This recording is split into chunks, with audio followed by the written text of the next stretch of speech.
Good morning students. पिछले video में हमने ड्रिफ्ट वेलोसिटी के बारे में पढ़ा था।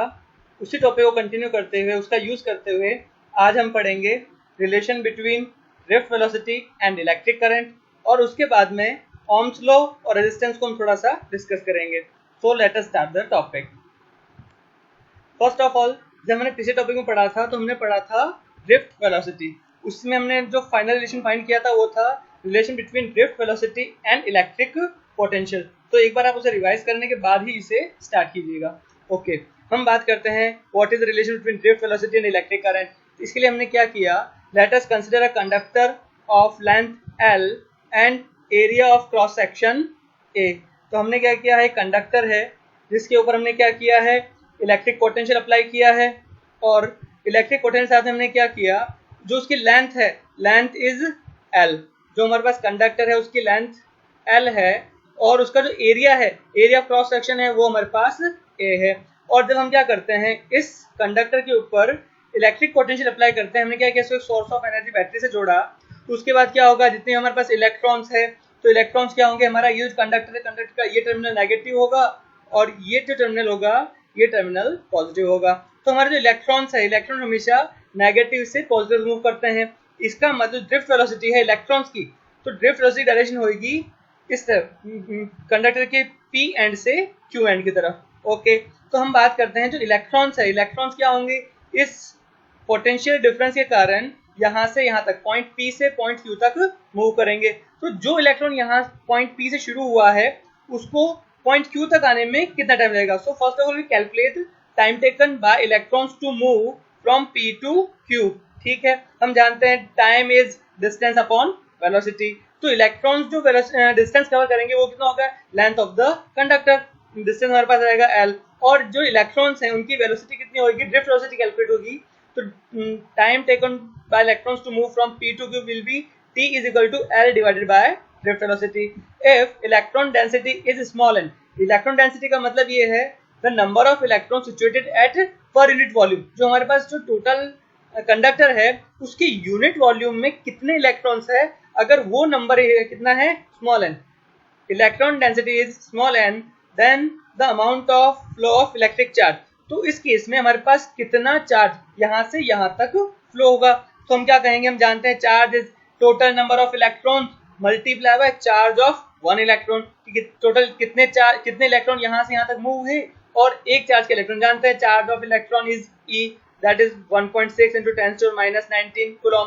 ठीक है, तो हम बात करें कितने electron, number of electrons will be, हम कहेंगे कि जब हमारे पास यूनिट वॉल्यूम में स्मॉल n इलेक्ट्रॉन है तो टोटल वॉल्यूम में कितने होंगे, तो हम कहेंगे small n multiply by volume. ये टोटल वॉल्यूम से अगर मल्टीप्लाई कर देंगे तो हमारे पास आ जाएगा टोटल नंबर ऑफ इलेक्ट्रॉन। और वॉल्यूम ऑफ कंडक्टर क्या होगा, volume of conductor will be area of cross section multiply by length. ये हमारे पास होता है फॉर्मूला वॉल्यूम का। So total number of electron will be number of electron in per unit volume, that is n, or volume will be A multiplied by L, area of cross section multiplied by length। ठीक है, तो यहाँ से हमें मिल गया charge, that is the total charge flow will be capital A multiplied by L into NE। और हमें find करना है relation between drift velocity and electric current. हम जानते हैं जो इलेक्ट्रिक करंट है उसका फॉर्मूला क्या होता है, electric current is divided by charge per unit time, कितने टाइम में कितना चार्ज फ्लो हुआ। तो हमने इलेक्ट्रॉन्स के लिए टाइम कैलकुलेट कर लिया, कितने टाइम में इलेक्ट्रॉन्स यहाँ से आ जाएंगे, time will be this, and हमने चार्ज भी कैलकुलेट कर लिया कि कितना चार्ज फ्लो होगा। हम डिवाइड करते हैं I is equal to Q divided by T। जब हम तो क्या करते हैं, इस Q के अंदर इस टाइम का डिवाइड लगाते हैं तो L नीचे रहेगा, और जो हमारे पास ड्रिफ्ट वेलोसिटी Vd है ये न्यूमरेटर में चला जाएगा, और L से L फिनिश होने के बाद हमें फाइनल रिलेशन मिलेगा, that is I is equal to NEAVD। This is the relation between drift velocity and electric current. तो इलेक्ट्रिक करंट की जो वैल्यू है वो कितनी हो जाएगी, NEAVD। Here N is the number of electron in per unit volume, E is charge of electron, A is area of cross section and VD is drift velocity. तो इसमें हमने कैलकुलेट किया relation between drift velocity and electric current. Okay, the next is Ohm's law.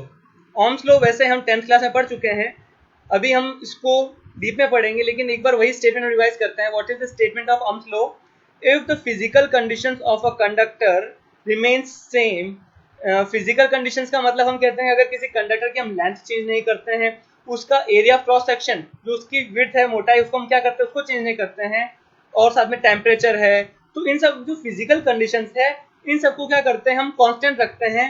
तो उस case में electric potential applied on the conductor, जो हमारा conductor है, कंडक्टर के ऊपर जो हमने इलेक्ट्रिक पोटेंशियल अप्लाई किया है वो डायरेक्टली प्रोपोर्शनल होगा किसके, electric current flowing in the conductor.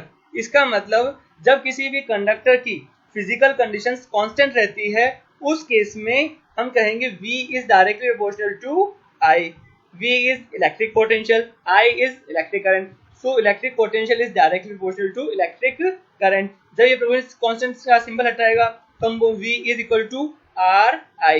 ये जो R है this is called proportionality constant, और इस R को हम बोलते हैं resistance. So value of R will be V upon I, और V अपॉन I, V हम अगर बात करते हैं जो रेजिस्टेंस है, रेजिस्टेंस की यूनिट क्या होगी, रेजिस्टेंस की यूनिट हमारे पास होगी V upon I। V is measured in volt and I is measured in ampere, so volt पर एम्पियर को ही हम बोलते हैं ओम।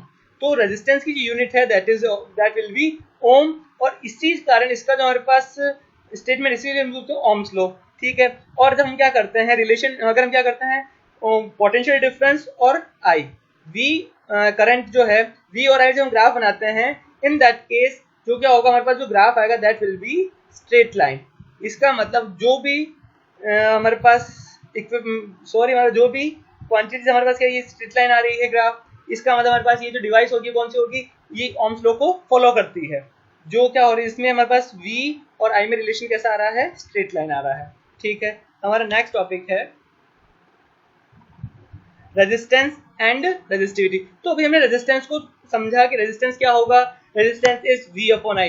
वैसे रेजिस्टेंस को हम डिफाइन करते हैं, resistance is the measure of opposition to the electric current in the circuit. जो हम सर्किट में करंट फ्लो हो रहा है, तो करंट जब फ्लो हो रहा है तो उसके जो करंट में ओपोज कितना हो रहा है, करंट की जो ओपोज हो रहा है उसका जो मेजरमेंट है उसी को हम बोलते हैं resistance.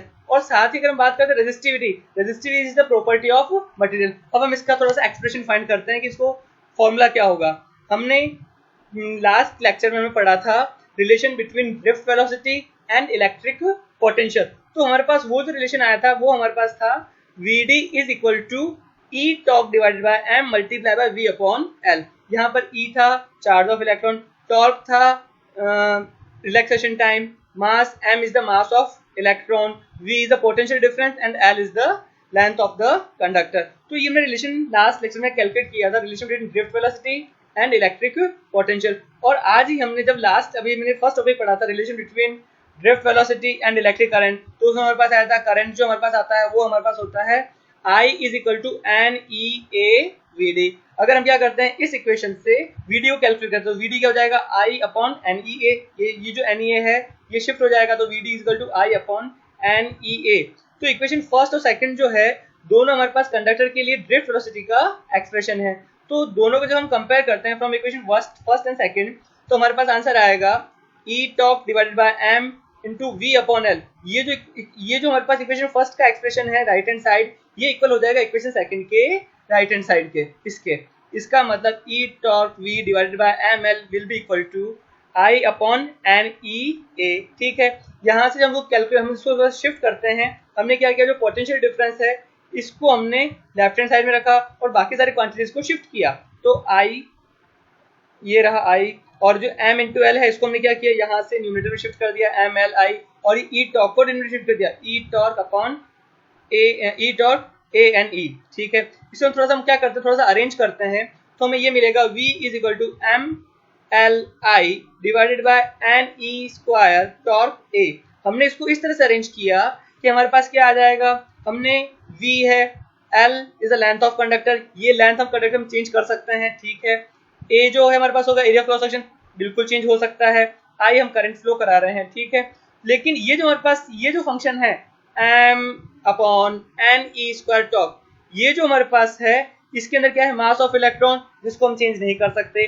N is the number of electron situated in per unit volume, ये भी चेंज नहीं हो सकता। चार्ज ऑफ इलेक्ट्रॉन ये भी चेंज नहीं हो सकता।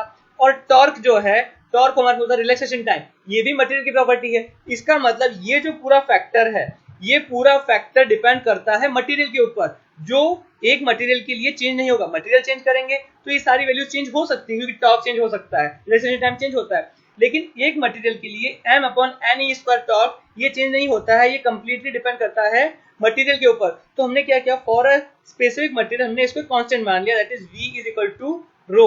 रो is called specific resistance of material. ये जो रो है ये मटेरियल पे डिपेंड करेगा, l length of conductor, a area of conductor and i। ठीक है, अगर हम क्या करते हैं, इस पूरे एक्सप्रेशन को हम हमारे ओम्स लॉ से क्या करते हैं, कंपेयर करते हैं। तो हम जानते हैं Ohm's law is v is equal to I R. तो i हमारे पास ये हो गया, v से v में कंपेयर किया तो हमारे पास जो रेजिस्टेंस है, resistance is rho l upon a। और हमारे पास रो की वैल्यू क्या हो जाएगी, रो की वैल्यू हमारे पास ये हो जाएगी, क्योंकि हमारे पास अगर हम इन दोनों कंपेयर करते हैं रो l ओवर a, तो हमारे पास l ओवर a ये रहा। तो ये जो रो की जगह क्या आ रहा है, रो की जगह हमारे पास आ रहा है m upon N E square torque. इसका मतलब हमारे पास जो रो है, स्पेसिफिक रेजिस्टेंस है, स्पेसिफिक रेजिस्टेंस की वैल्यू होगी m upon N E square torque. This is called specific resistance. और हम जानते हैं रेजिस्टेंस क्या होता है, रेजिस्टेंस हमारे पास होगा, अगर इसमें हम देखते हैं रेजिस्टेंस को, तो v is equal to I R. तो r हमारे पास ये पूरा है, रो की हमारे पास आई चुकी है, तो r will be m upon N square torque, ये हमारे पास वैल्यू है रो की, और l upon a। This is called r। Resistance is m l upon N square torque a। Resistance के लिए हो जाएगी ये पूरी जो वैल्यू हमारे पास, जो सिर्फ और सिर्फ मटेरियल पे डिपेंड करती है, that will be m upon N E square torque. ठीक है, यहाँ से हमें एक कंक्लूजन और मिलता है, जो रेजिस्टेंस है, resistance is directly proportional to length. इसका मतलब ये है, अगर हम किसी कंडक्टर की लेंथ इंक्रीज करते हैं तो रेजिस्टेंस भी इंक्रीज होगा, जो इलेक्ट्रिक करंट है उसमें ओपोज ज्यादा होगा। ठीक है, और जो हमारे पास ये रेजिस्टेंस है, resistance area of cross section से इनवर्सली प्रोपोर्शनल है। इसका मतलब if the area of cross section of a conductor is increase, then resistance will be decrease. If area of cross section is decrease, then resistance will be increase. इसका हमारे resistance और area of cross section inversely proportional है, और resistance of length ये दोनों direct proportional है। और साथ ही साथ हमारे पास ये जो रिमेनिंग फंक्शन है एल और ए के अलावा, m upon N E square torque, इसको बोलते हैं स्पेसिफिक रेजिस्टेंस। और ये जो फैक्टर होगा, ये फैक्टर कंप्लीटली डिपेंड करेगा हमारे मटेरियल के ऊपर। Here torque is the relaxation time. अगर रिलैक्सेशन टाइम क्या होता है, डिक्रीज होता है, तो स्पेसिफिक रेजिस्टेंस इंक्रीज हो जाएगा। तो हमारे पास ये हमारे पास फंक्शन आ गया। This is the expression of specific resistance which completely depend on relaxation time and the material. क्योंकि मटेरियल चेंज होगा तो स्मॉल एन चेंज हो सकता है, पर यूनिट वॉल्यूम में तो इलेक्ट्रॉन्स उसकी वैल्यू चेंज हो सकती है। So this is the expression of specific resistance and this is the expression for the resistance. तो आज हमने ओम्स लॉ और रेजिस्टेंस और रेजिस्टिविटी को पढ़ा, और जो हमारा नेक्स्ट लेक्चर होगा उसमें हम पढ़ेंगे vector form of Ohm's law.